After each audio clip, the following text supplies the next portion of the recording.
State sports అకాడమీగా ఎంపికైన Kakinada sports అకాడమీని మరింత అభివృద్ధి చేసి జాతీయ, అంతర్జాతీయ స్థాయిలో ప్రతిభావంతులైన క్రీడాకారులను తీర్చిదిద్దేందుకు అవసరమైన సహకారం అందిస్తామని రాజ్యసభ సభ్యులు సానా సతీష్ బాబు తెలిపారు. Hockey, kho kho, gymnastics, weight lifting విభాగాల క్రీడాకారులతో మాట్లాడి వారి సమస్యలను అడిగి తెలుసుకున్నారు. అకాడమీలో అందుతున్న సౌకర్యాలు, శిక్షణ విధానం, క్రీడాకారులకు ఎదురవుతున్న ఇబ్బందులపై వివరాలు తెలుసుకున్నారు.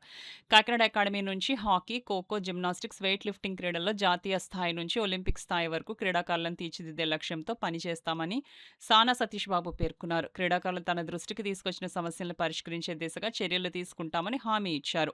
క్రీడలతో పాటు విద్యలోనూ విద్యార్థులు రాణించేలా అకాడమీలోనే ట్యూటర్ని ఏర్పాటు చేసి వారికి విద్యాబోధన అందించే అంశాన్ని ప్రభుత్వం దృష్టికి తీసుకెళ్లనున్నట్లు తెలిపారు.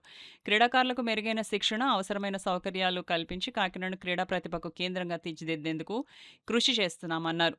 డిఎస్ఏ గ్రౌండ్ సందర్శించిన రాజ్యసభ సభ్యులు సానా సతీష్ బాబును మెగా వాకర్స్ అసోసియేషన్ సభ్యులు వంగాశేషు ఆధ్వర్యంలో మర్యాదపూర్వకంగా కలిశారు. క్రీడాకారుల సమస్యల పరిష్కారానికి తన వంతు సహకారం అందిస్తానని రాజ్యసభ సభ్యులు సానా సతీష్ బాబు తెలిపారు. ఈ కార్యక్రమంలో DSDO Satish, hockey coach Rambabu, gymnastics coach Suresh, weight lifting coach Ramesh Babu, kho kho coach KL Paparao, hockey association సభ్యుడు రవిరాజ్, జిల్లా coach Nagendra Kumar, cricket association జిల్లా అధ్యక్షుడు తలాటం హరీష్ తదితరులు పాల్గొన్నారు.